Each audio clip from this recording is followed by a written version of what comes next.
What is up, everybody?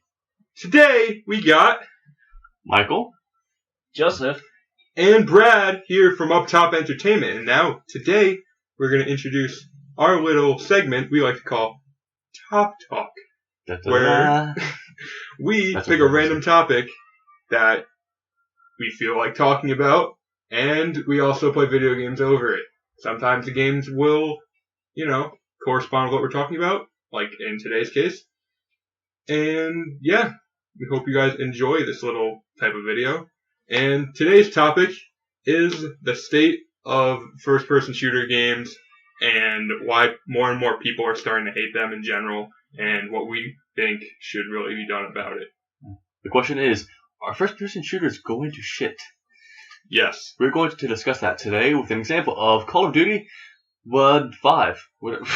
Call of Duty World at War. There we go. Which I think personally, that was like one of my Call favorite. of Duty World 5. We're playing Call of Duty WoW. We're bringing it back. And Joe doesn't have any of the map back. Okay. I'll edit that part out. We're going back old school to see how they compare from the old gritty and old kind of old style first person shooters, one where you grew up with some people and generations, and again with no map packs because fucking DLC.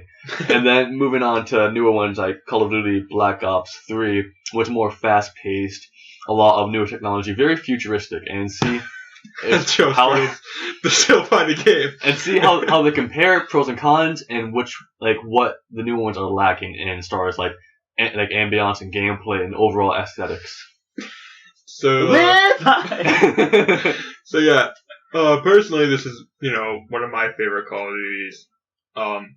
Just the aspect of being in World War II is kind of freaking awesome. You fucking do it. As compared to nowadays games where pretty much every first-person shooter is, if not futuristic, way down in the future. And personally, I think that is making it, as much as it makes it interesting. Personally, I do not think it's the best direction to be going in. I don't know about you guys. It was the best direction to go in at the time when Titanfall came out. I was like, oh shit, this is new. This is new and exciting. On the very mech combat as well. It was very versatile. It was a very interesting game with the technology, and it was different. And then you had Destiny that came out, where it did include a very Borderlands-esque kind of combat. Kind of the same jump features, but not as I've never personally played Titanfall myself. I never had it, but I played it here. I see gameplay, and we still can't find a game. But it would have what was it? You have a very great combat system. You have AIs as well, so you don't get too bored. You can just feel good about yourself killing grunts, like in Joe's case. You had that kind of combat. You also had mech combat as well, and trying to bring the two together, and as well as very great speed as well throughout the game. Yeah, it was fast. First-person shooters nowadays, they're either really, really fast or they're really, really slow. Well, you get into the interesting topic of are first-person shooters going to shit? Well, you can say that they are, but that's mainly Call of Duty that's been taking ballsy route of going into the future, where games like Battlefield, Counter-Strike, some other games, they haven't really experimented with going in the future. Yeah, because Call of Duty is, the quote-unquote mainstream first-person shooter, and it has been for, the last, 6 years, for I would console. say. For console, of course. Well, CSGO will always be, personally, I think, will be the only mainstream first-person shooter. I'm pretty sure I fired bullets before, But yeah, the reason we're playing World at War today is because not only is it, one of the best first-person shooters for console, but it's also, one of the most fun. And so, it's all opinionated because for you it's this. Well, even dating back to you like Modern Warfare 2, yeah, or even Call of Duty experience, Black Ops 1, where it was still some sort of realism to it, even though it's Call of Duty and it's not realistic at all. Every Call of Duty is a freaking Michael Bay film. Yeah, exactly. Everything's just completely made up and. Not completely, but But without the first Modern Warfare, you wouldn't have this. Yeah. Yeah. like take it back and say an example. Call of Duty history. My first Call of Duty was Call of Duty 2, and moving on to the Big Red 1 to 3 to 4 Modern Warfare, and then having a good background from all of those. Call of Duty 2 is a very realistic, for its time realistic, and it takes you throughout the storyline of it. It's pretty as story accurate. You get to do the invasion of D-Day in Normandy and fight through that and climb the walls. All of that, the experience I put you through, all the training, it was a great overall game, and it made me like immerse into the environment and its history. And then it got more to freelance with Modern Warfare 1 and 2, when it's getting more into they create their own storyline for it, and then picking up the pace into more modern combat, and that was still very good for like the storyline wise. And then you get to fucking like, what was it, Modern Warfare 3, I think, where you freaking nuke Paris for some reason.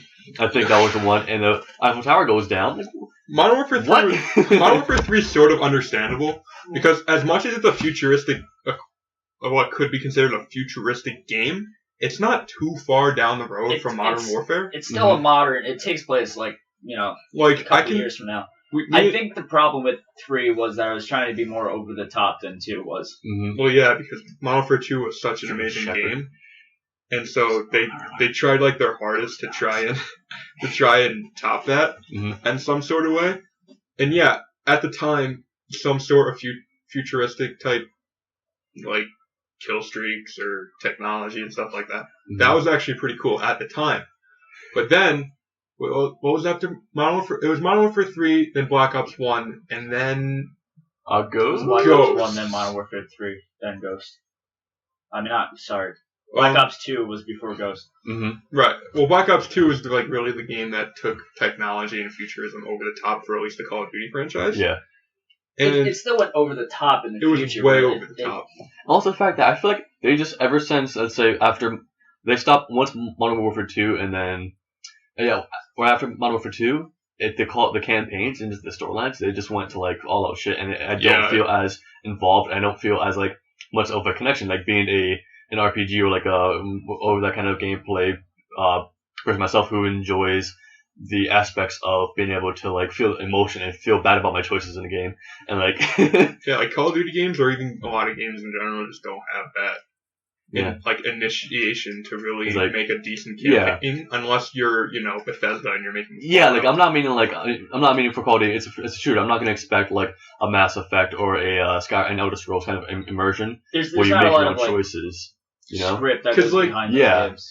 An FPS, after a while, after making campaigns, it's pretty much the same thing over and over again. Yeah, because like every mission's like, okay, you're gonna do this and this and this, and every first-person shooter has that one mission where you're a stealthy sniper rifle. I'm a sniper. And then you have another mission where it's literally just either you in a helicopter or you just on the ground being stealthy. Yeah, there's always the intro when you're like a grunt, maybe. You have your aerial combat. You have your ghost operation where you go in stealth. Unless it's freaking Ghost Recon, it's your soldier, and that's every mission, which is really fun. Every single mission. That's every close mission. In that route. Oh, I did. Well, that's third-person shooter. But it's still like a shooter. Yeah. I'm Mr. Technical. I thought we were saying first. It's still a shooter. It doesn't necessarily have to be first-person shooters. I mean, it's just like most shooter games are first-person. There are those occasions where there is a third-person shooter where you like Gears of War, which doesn't have to be realistic at all because it's completely like fucking sci-fi. Everyone's ripped. Like everyone's jacked beyond belief. These chicks have more gains than either of us ever will combined. Yeah, true. Yeah, I said gains. Excuse me. I couldn't think of another word. But the reason I personally wanted to talk about this was because all these new rumors about there's a game called, if you guys don't know about it, there's a game called Battalion 1944 that's trying to get started up, and everyone's wanting a game that's World War II. Well, a lot of people. I can't speak for everybody. There is a vast majority of people who want another World War II game, like Call of Duty World at War, where it's just a first-person shooter. It's taking you back in the day with where combat used to be. Back in our good old days. Back when, we could use a weapon that was actually used in warfare, other than like an AK, which is without having it modded out with like equipment. Right. It's like iron sights and combat and using your skill to try and one-on-one, or just to invade other people's trenches or bases and just have a fun combat scenario with just sticks and stones and guns. Yeah, it's really stripped down, and that's another thing about shooters these days, like of late, as much as I love the available customization. Yeah, like I'm not glad. That's becoming a huge epidemic because people are complaining about like Battlefront, for example. It's like you unlock everything, but it's like that game doesn't really need that much depth. It's not a matter of like, you need this to unlock. It's just a fun game to play. Yeah, and like it's for Black Ops 3, for example. Yeah, there's all these amazing things for your character, and they just keep adding. And this took notice to me in Advanced Warfare, which is by far the second worst Call of Duty I've ever played. Which one? Compared to Call of Duty Ghosts. Wait, what you talking about? Advanced Warfare. Yeah. God damn myself. There were literally ways to break that game and make it so if you're lucky, you did good, pretty much. Yeah. Because they had, as awesome as having variants of weapons were, they took it way over the top, and if you had a certain weapon variant, you pretty much dominated games. Ball 27. If you had the Ball 27, Inferno, or the Obsidian Steed. Yeah, they were elites and they were hard to get and they were really rare. But once you had them, you just wrecked face in like normal team deathmatch or dominations, or the HBR Insanity, which was like my go-to gun in that game. So just there should be a line where customization meets breaking a game. Customization shouldn't interfere with gameplay. Exactly. There we go. Yeah, it shouldn't enhance. It shouldn't. It shouldn't enhance a player, or shouldn't give an advantage to a player. Yeah, it should just give you your own unique style as a player yourself, and then that just helps your ego, I guess. If anything it were to improve, it'll be your ego and your self-esteem for customization, and just see how much you can enjoy the aesthetics, the little things in the game as well. And like Black Ops 3 was doing a amazing job with that, because you for specialists you earned all of like what your character looked like. You earned your camos, you earned your reticle sights for red dot sights. And that wasn't game changing. But now, of late, they're interpreting new guns that you have to get through these supply drops, just like in Advanced Warfare, that are extremely rare and are good weapons that not necessarily can break a game, but they're technically kind of game changing, with like a crossbow that's a one shot and for arrows and the attachable melee. But like it's just like Joe said, there's got to be a way to balance customization and technical gameplay. If that's the way to put it, If that's the way to put it. Which is why I'm looking forward so much to like Battalion 1944, where all the customization that's going to be in that game is cosmetic, and it's going to be a World War II shooter, which is just an amazing idea in general. You don't have this map, by the way.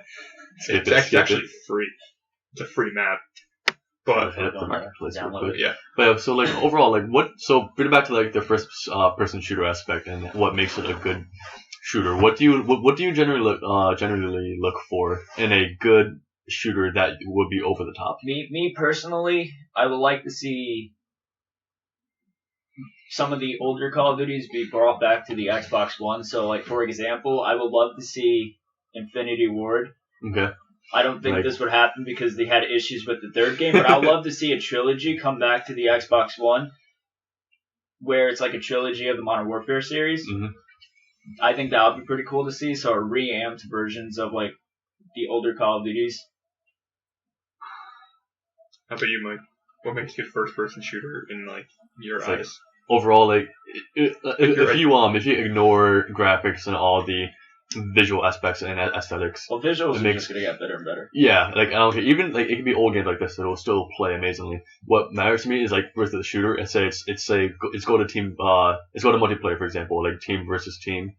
It matters like the battle and how well it flows, sort of thing. Where you don't have like certain like choke points, like choke points, or the combat is even. There's like flow of the between each team and like your abilities and your combat and your weaponry as well. You have the maps, which ties into the flow, where you don't have really OP positions where you can hold out like fucking Estate, Modern Warfare 2, or fucking Metro, Battlefield 2. 3. I'd say you gotta throw like a couple of those maps in the game because it is fun. It's still like iconic to go back and like Operation Metro. Remember the fucking hallway with the fucking lockers and I remember that beta and everyone spawns there like. This is why we're down by maybe 50, 80 tickets, but we still keep going there for some reason. Yeah, like there's maps, there's gameplay, there's just even combat, and also creativity in being unique without overdoing it, such as like the newer, like I said, the newer game like the Black Ops 3 or not Black Ops 3, Advanced Warfare. I do believe I've had my SDC feel like that, where they try and put in all these cool features. But it just doesn't work for the game as a whole. Yeah, granted, these ideas are really like creative, and I appreciate like the fact that people are trying to go above and beyond. But it doesn't fit. There's a line that is continually game after game crossed and crossed and crossed. And my ideal first-person shooter is probably somewhere between a Battlefield 3 and a Call of Duty World at War. Yeah. Just the nostalgia, because I grew up first getting an Xbox 360 and playing this game. This is the first first-person shooter I ever really played besides Call of Duty 4. Yeah. And meanwhile, like when me and my brother were fighting over, who could play Xbox, literally he was playing Halo 3 all the time and I was playing Call of Duty. And sometimes we'd play Gears of War 3 together. Like, picture that, like me and my brother are like 11 and 14 years old being, shown all this war stuff, but World at War games like Age of 8 and whatnot. Like. Yeah, everyone is entitled to their own opinion. Everyone has a favorite Call of Duty that they've played because a lot of people who play video games have at some point played a first-person shooter and have been like, that's a really good game, especially for Call of Duty. But Call of Duty World at War was just that game for me, and it made me. I keep buying Call of Duty over and over and over again for the sole purpose of me wanting another game like this. And it's coming to the point where it doesn't give up. I tell myself I'm not going to buy the next Call of Duty. Then the multiplayer trailer comes out and I'm like, this looks awesome. That's what's happening with everybody that buys Call of Duty. Yeah, they think it's selling. So you glamorize what it will give you. If you buy it and then say it's shit, but you're still bought it, so they think that it's selling. That's the issue. Is like there's gonna be. I think at some point Call of Duty's gonna return to the way it was before. Oh my God. Was a clusterfuck. In a way, along the side with technology and everything like that, with all these movements that are being introduced to Call of Duty and Destiny and Titanfall, the movement is just like everything's 3-dimensional. Like it was fun to play at first, but now it's just becoming everything's becoming a staple. It's literally every game now. Like I don't mind seeing futuristic games. I'll go back to Black Ops 2 for example, where it was it was in the future, but you didn't have the jump mechanics or anything else like the newer games do. You said awesome dolphin dice. Especially for this one, like this game kind of keeps it a game that keeps it simple, but also keeps it new. But I think as the history goes, I think over time. Games are gonna, go back to their roots. Yeah, it's just something new that they're trying out, and it's gonna take time, boring again, and then they're gonna go back to the old way. Yeah, games that especially this one or any shooter, also makes it a great game overall. Is how much you can play over time. Let's go back to it and still have a great time. For example, I will play Call of Duty 2 on the Xbox, my first system. I will play that and play the shit out of the campaign over and over again. I loved it. Every difficulty playing Halo 3. Because that had, not only did Halo have, Halo Combat Evolved had a great overall storyline by itself, and then a great multiplayer. And then when they introduced Forge, it gives the players an all new sort of aspect, not just as a shooter and a story mode itself, but a great campaign, also creativity, and giving you free reign over your entire environment. That was over the top for me, especially in 3 and Reach, and everything like that. And then we gave even games like this, where it's the shooter, team deathmatch, you have various multiple type of game types as well, and within it, you have a great storyline. It's very historic and it's very fun as well. And plus, you have within the multiplayer, you have a great selection of very great first time, great looking weapons and great real weapons, great realistic weapons, having fun, a lot of perks and glitches like this. Come on, that's awesome. Having a lot of a shit ton of perks and custom the way you can customize your character keeps it fresh. You can keep it new. Yeah, like you can keep going back and back and back and enjoy it. Like 10 years from now, like we're doing now. The perk system in this game is absolutely freaking outrageous. You have like 10, 12 for like there's each one. Like literally, in new games, there's literally like 5 perks for each perk slot. Mm-hmm. In this game, there's at least I think 11 or 12. Yeah, for each perk slot. So that's in total about 36 perks. Granted, some of them are absolutely freaking stupid. Like the one you can pick up a live grenade and pop it in your pocket, like whoop. Yeah, like that's the most unrealistic thing that you're gonna get in this. But it keeps it fun as well. Or Commando Pro, where you could just come out of nowhere with a knife, and then you can jump down. You become like a ninja, 50 feet, and then my legs didn't break or anything. But then again, it's Call of Duty, and you can keep it real, but you can also keep it fun too. Like it just works out. And you bring in freaking tanks for that. or like Battlefield, where you can pull a parachute last minute and somehow survive the fall. Well, it can make it very trolly on you, but then still have a great ass time with it. It's just today's games are just. It's very saturated. I don't want to bring it up again, but Battalion, I'm not. it's not sponsored video. It's literally a game I am looking forward to, and will be willing to spend like $80 just to get it. Hopefully, it delivers because I feel like it will. I'm sure it will. If that game might be like an eye opener for game developers, be like, oh, maybe we should go back. It's such like an eye opener, like you said, for games, and there's so much potential and. Like in a freak.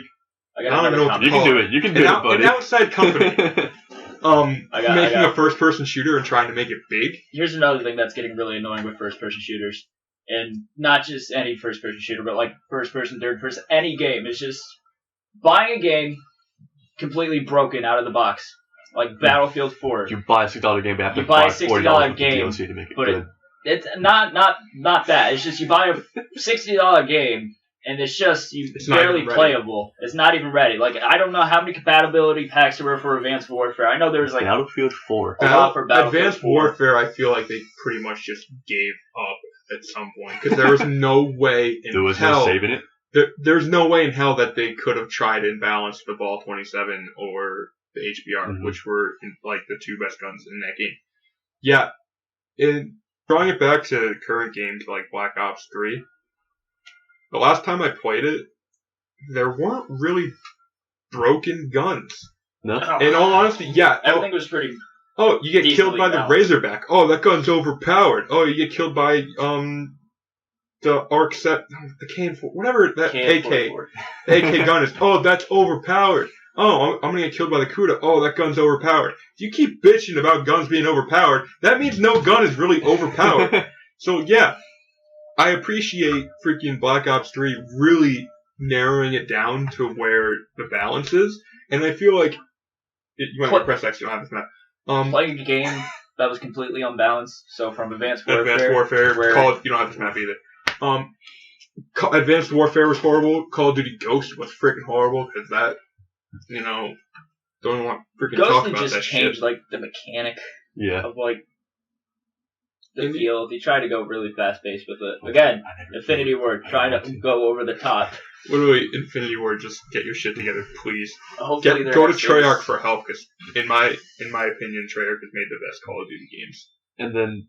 Recently. Consecutively. After Modern Warfare 2. Overall... Infinity Ward kind of started... Yeah, like, overall, Treyarch has made the best games, because not only do you have a consistent person in David Vonderhaar who is sadly not making or working on Call of Duties after this, who is constantly, at least trying his ass off in order to balance games, trying to handle the community, which is a very toxic freaking community. Community can be a totally different topic. We need a couple parts for community. So tune in for part 2 of this conversation. Anyway, but yeah, it's just like it's really hard to it's hard to please everybody. Focus on a conversation. But, focus on a game. Focus your thoughts. It's very hard to please everybody, and no game is ever going to be 100% success rate. Yeah, they can try, they can try their best and just make a great game overall. First-person shooters to kind of go back, take a step back and just and I feel like that's our overall premise of today. Just like what we should think they should do. They should probably bring it back to their roots and see how it goes back. Just simplifying in these oversaturated games as we see today. Right. And not say, just keep in mind whoever audience, 1 or 2 of you that are probably watching this, or the one. Hi, Mom. We're not. We are no critics. We are no journalists. We are no. We're no professional gamers. Yeah, this is strictly our opinion. We're just. It's just people that have been playing games for a while. 3 boys or guys or dudes giving out our personal opinions of how we feel we have seen from our our gaming history that we have played and what we have seen, what we personally feel would be a good change. May it be the right things or may it be accurate things? It's to your opinion. If you agree, if you don't, it's whatever. It's our opinion. Fuck you. Also, I wanted to draw back. I don't mean to bring up a certain game, but customization in games, trying to be completely cosmetic. And Joe and Mike probably know where I'm going with this, but come on. There's a game that pretty much probably every gamer knows about called League of Legends. Yes. That me and Mike just absolutely freaking enjoy. And literally, there's over 100 different characters that you can choose from with all doing pretty much unique abilities. Mm-hmm. And literally, you can pay to buy all these characters. You can pay to make them look different. But does making them look different or having variations of a different character break the game? No. Not flat. We've wasted the only money that you spend is if you could spend upgrading your rune pages. A one-shot you upgrade your rune pages to give you ultimate abilities and more stacks. You buy that's on like the person. You buy quints and whatnot, and you buy things to give your character a better level overall as you level up, or to start off the game with a better stats. But overall, if you want to spend money, it's money that you gain in game. Yeah, but that's along the lines of in-game, like actual ability-wise and stuff like that.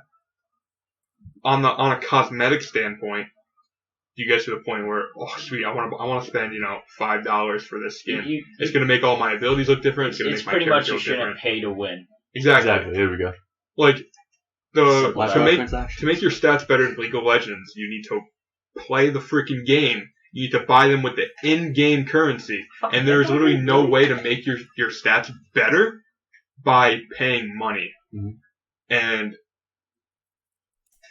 same thing with like Counter-Strike Go. I don't have a lot of experience with Counter-Strike Go.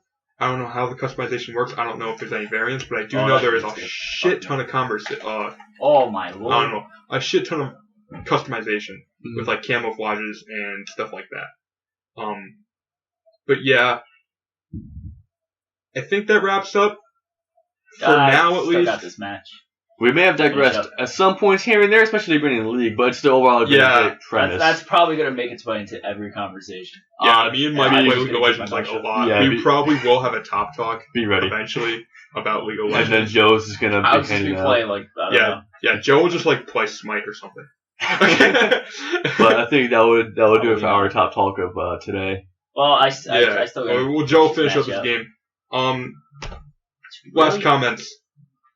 3 short things that would make your ideal first-person shooter, Mike. Of course, bloody great immersive emotional campaign.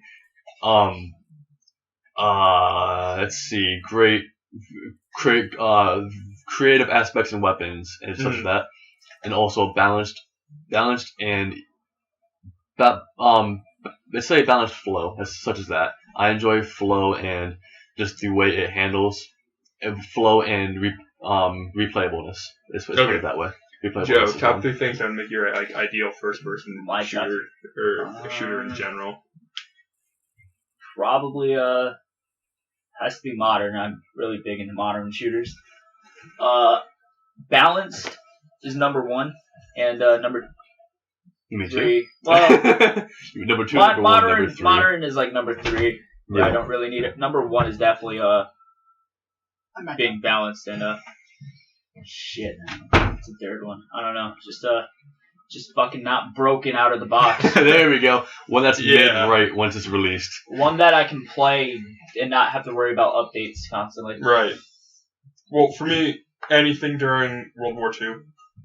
I love those kind of games. I'm not really a history buff. I'm not going to tell you everything about what happened in World War II. I just like the atmosphere of World War II. Anything but a mid lane. Different top talk. That's number 1.